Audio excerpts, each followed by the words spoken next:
Russian researchers in the late 1940s kept 5 people awake for 15 days using an experimental gas based on stimulant.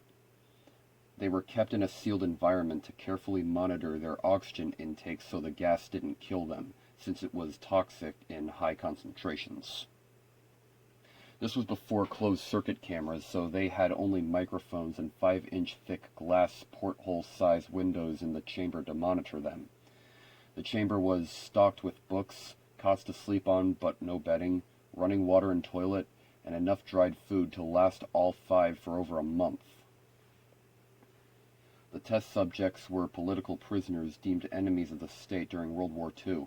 Everything was fine for the first 5 days. The subjects hardly complained, having been promised falsely that they would be freed if they submitted to the test and did not sleep for 30 days.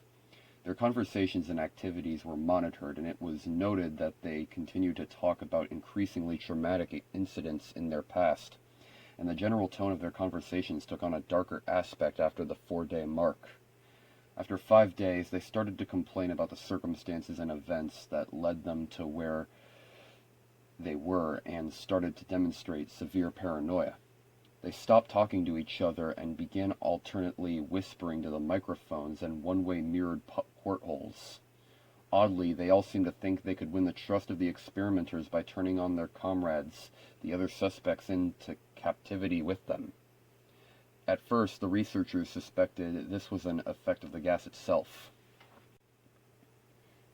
After 3 more days passed, the researchers checked the microphones hourly to make sure they were working, since they thought it impossible that no sound could be coming with 5 people inside.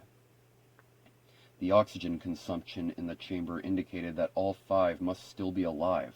In fact, it was the amount of oxygen 5 people would consume at a very heavy level of strenuous exercise. On the morning of the 14th day, the researchers did something they said they would not do to get a reaction from the captives. They used the intercom inside the chamber, hoping to provoke any response from the captives they were afraid were either dead or vegetables.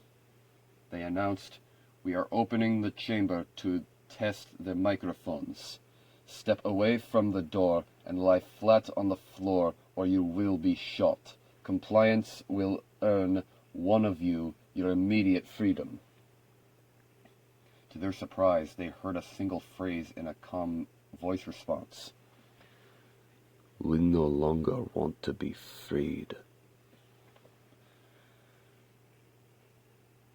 Debate broke out among the researchers, and the military forces funded the research. Unable to provoke any more response using the intercom, it was finally decided to open the chamber at midnight on the 15th day. The chamber was flushed of the stimulant gas and filled with fresh air, and immediately voices from the microphones began to object. 3 different voices began begging, as if pleading for the life of loved ones to turn on the gas again. The chamber was opened and soldiers sent in to retrieve the test subjects. They began to scream louder than ever, and so did the soldiers when they saw what was inside. 4 of the 5 subjects were still alive, although no one could rightly call the state that any of them in life. The food rations past day 5 had not been so much as touched. There were chunks of meat from the dead test subject's thighs and chest stuffed into the drain of the center of the chamber, blocking the drain and allowing 4 inches of water to accumulate on the floor. Precisely how much of the water on the floor was actual blood was never determined. All 4 surviving test subjects also had large portions of muscle and skin torn away from their bodies. The destruction of flesh and exposed bone on their fingertips indicated that the wounds were inflicted by hand, not with teeth as the researchers initially thought.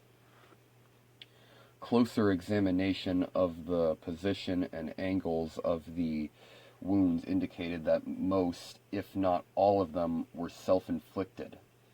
The abdominal organs below the rib cage of all 4 test subjects had been removed, while the heart, lungs, and diaphragm remained in place. The skin and most of the muscles attached to the ribs had been ripped off, exposing the lungs through the rib cage. All the blood vessels and organs remained intact. They had just been taken out and laid on the floor.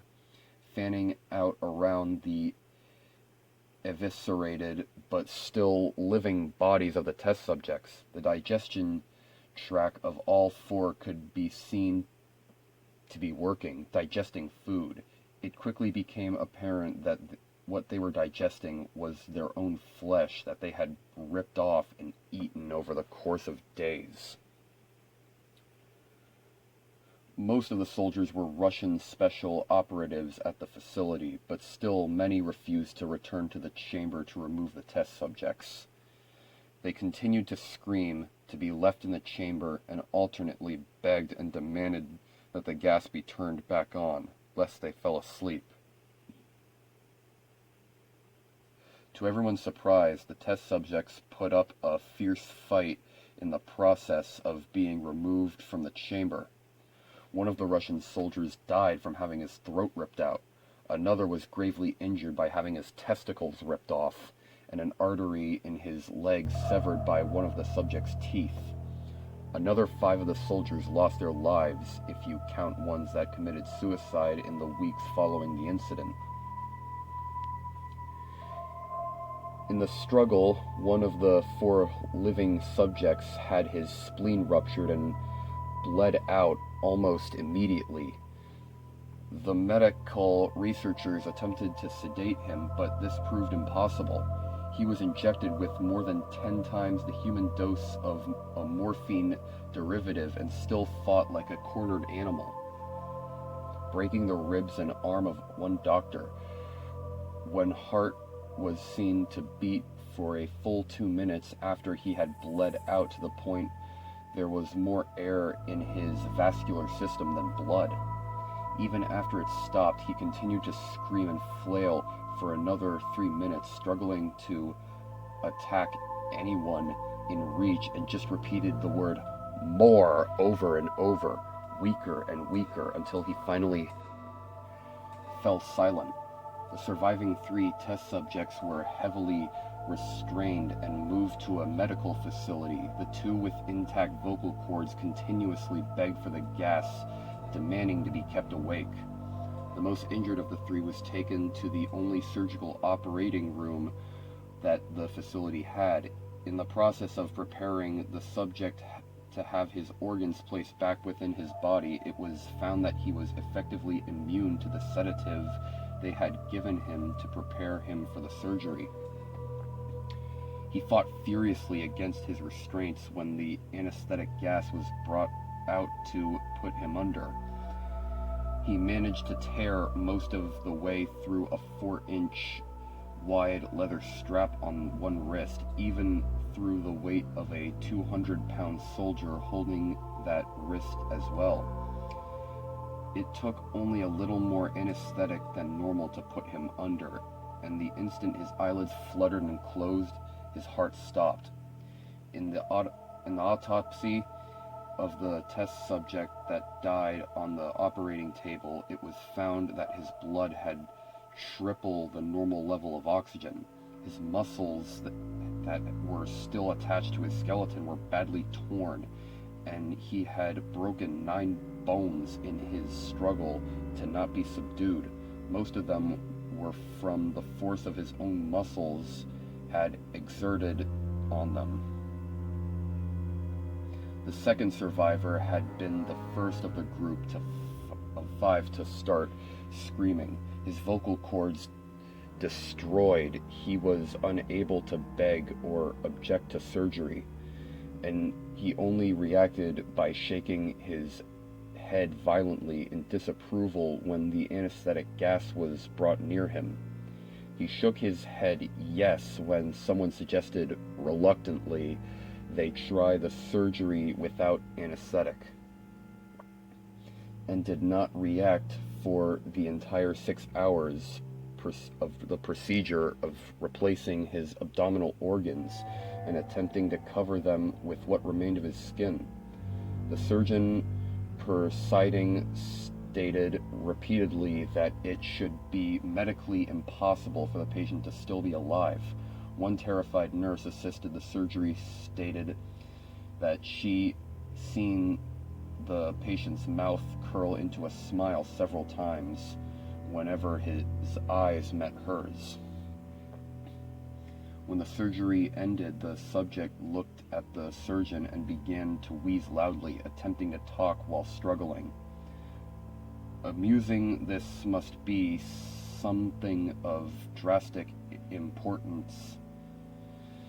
The surgeon had a pen and pad fetched so the patient could write his message. It was simple: keep cutting. The other two test subjects were given the same surgery, but without anesthetic as well, although they had to be injected with a paralytic for the duration of the operation. The surgeon found it impossible to perform the operation while the patients laughed continuously.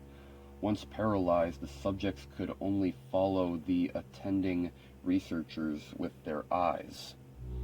The paralytic cleared from their system, and in an abnormally short period of time, they were soon trying to escape their bonds.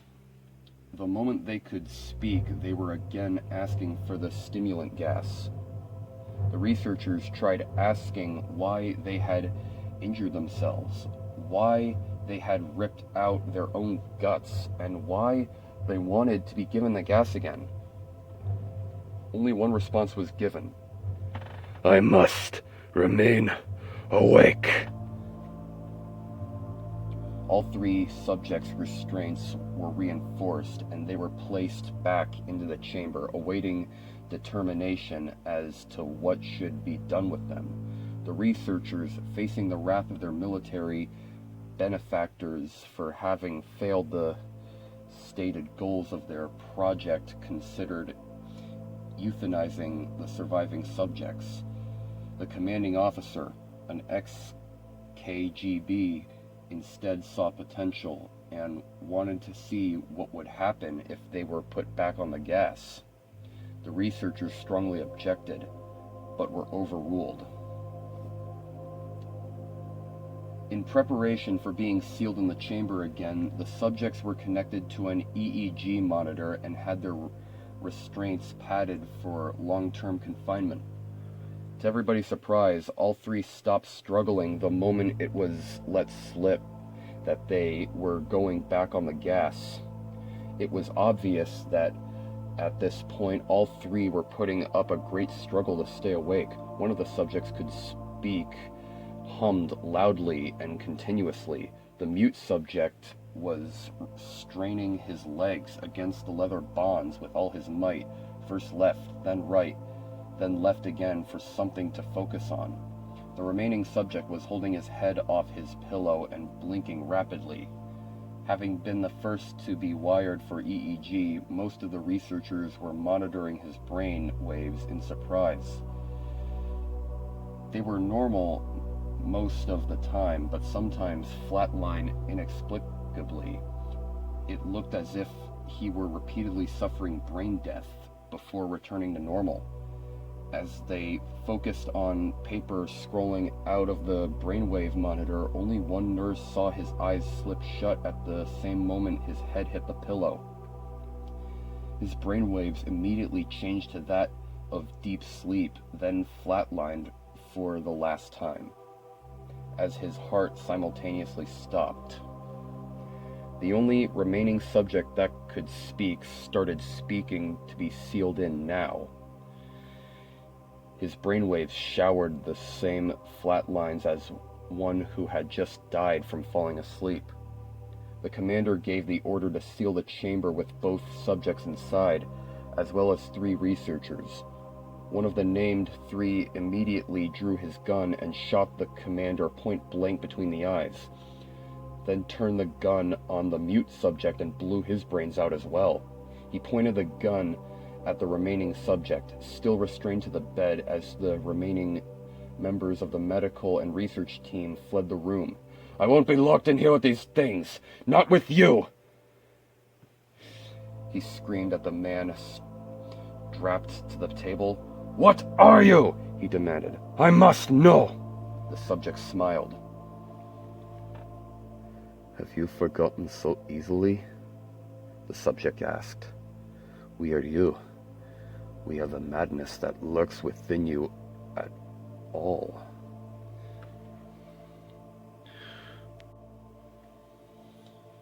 Begging to be freed at every moment in your deepest animal mind. We are what you hide from in your beds every night. We are what you sedate into silence and paralysis when you go to the nocturnal haven where we cannot tread. The researcher paused, then aimed at the subject's heart and fired. The EEG flatlined as the subject weakly choked out. "So nearly free."